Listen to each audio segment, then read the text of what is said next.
Welcome back to the harbor, or actually today, welcome to the Webb, Cecil Webb Lake and Babcock Preserve.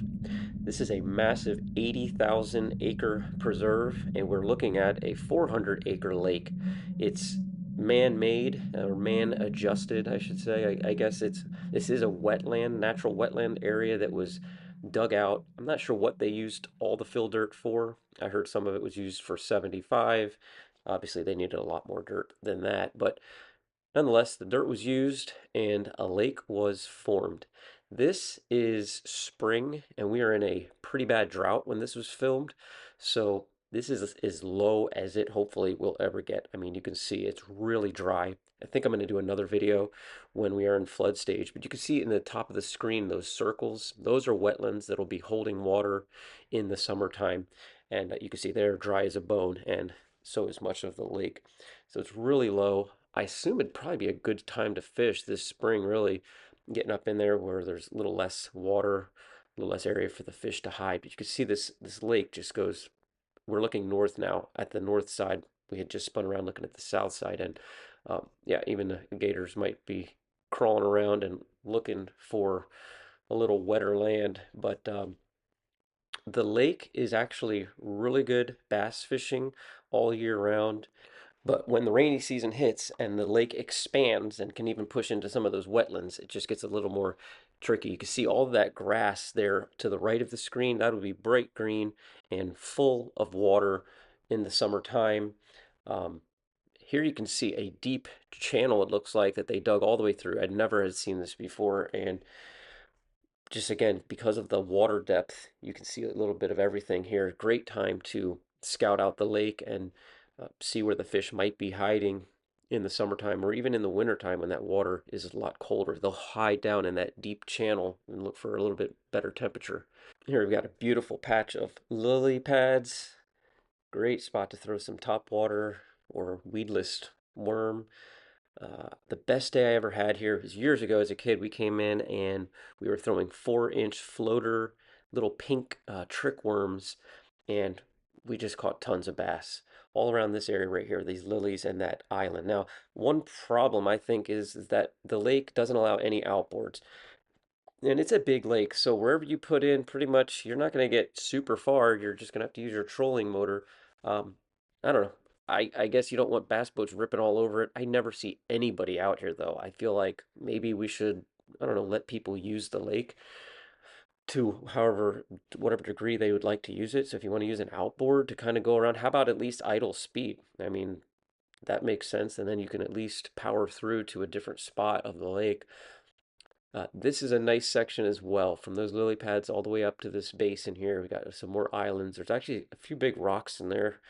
Um, but yeah, great spot. You can see to see all kinds of wildlife along that trail. You can see a road. It's actually a great bike trail as well. It just goes on and on and on.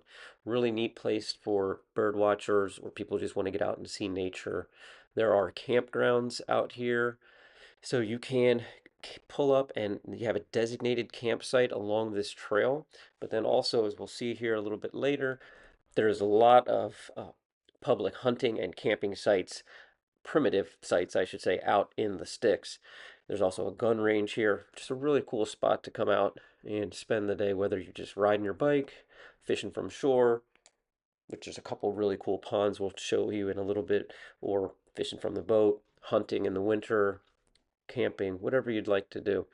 We're coming up into the proper lake, the biggest section of the lake, and I've fished it before. It seems a little shallow, and I've never caught anything in this section. I've only fished this lake like 3 times, other than coming and casting once in a while from shore, but with a boat only 3 times. And you can see there's a very pronounced channel. It's just where they, I guess, dug just more dirt just for, I don't know, I guess maybe for the health of the lake. I think those are rocks there, or maybe it was just a different dirt they were mining there, digging. Some cool little designs here. It's pretty interesting to see. Summertime, you're not going to see this at all. It's going to just be nice, rich black water. Now, as we get to the north end of the lake, this is the entrance. You're looking at that road to the top. 75 to our left. There's these marl ponds. I think there's four of them, and they're very deep. And they used to have snook. They were stocked with snook, but I think they've just aged out since they can't reproduce in fresh water. And I think back in like 2010, we had that horrible freeze. Most of them were frozen out. So those are really cool. When I've come here and want to fish just by off the bank, that's where I fish. I don't go to the lake, fish these ponds. They're super deep, great lily pads all around them. I caught one of my bigger bass right there. Caught a 7 pound bass just right off the road. A little trick worm, sight fished for him. This isn't him, but uh, this is the same spot. You can get a kind of idea how clear that water is. It's really pretty. And yeah, just standing there and watch that big bass just kind of hit head to the bottom. I dropped a trick worm down on him, and I didn't see it happen, but next thing I know, I was hooked up. So it's just a really fun spot to come spend 15 minutes or an hour and a half. Just depends on how well the fishing is. But here we turn to the right, and another great spot is right there in the center where this lake overflows into a creek. And when the water's flowing, that can be a really neat spot. A couple more of those ponds here, a little shallower one to the right. Top left of the screen is the hunting or the shooting range. So while you're out here, you get to hear gunshots going off. And out into the preserve here, we see all the different hunting grounds. Now, as far as the land is concerned, this is 40% dry prairie, 26% pine land with all those beautiful slash pines, which is what this land was first used for. Uh, Cattle ranching and logging all these pine trees, and it is 20% freshwater marsh or wet prairie. And so again, this land right here, this lake, I should say, is just like the rest of the land all around it. You can see all the pine has been harvested, but you can see these big circles again, these dry circles. It's all wetland, and that's primarily what the lake was. They just dug it out, and the water drained. Now, again, those wetlands will be holding water all summer long, and just makes for great habitat. And then winter comes, water dries out, hopefully a little bit, and you can get out here and hopefully get you a buck. We got great hunting for deer, even better for hog, wild hog, quail, dove, rabbits, whatever you'd like out there. I'm not a hunter, although I would like to go. If anybody knows any, I'd like to go quail hunting. That sounds pretty cool. Dove hunting, but yeah, from what I understand, it's pretty good hunting, and you could check the board each day and see what they're posting as far as what kind of game they're taking. Now you can see there's some beds there, probably tilapia beds, unfortunately, but tilapia and the Mayan cichlids are here to stay. All that needle grass to the right here, super cool. Great fishing.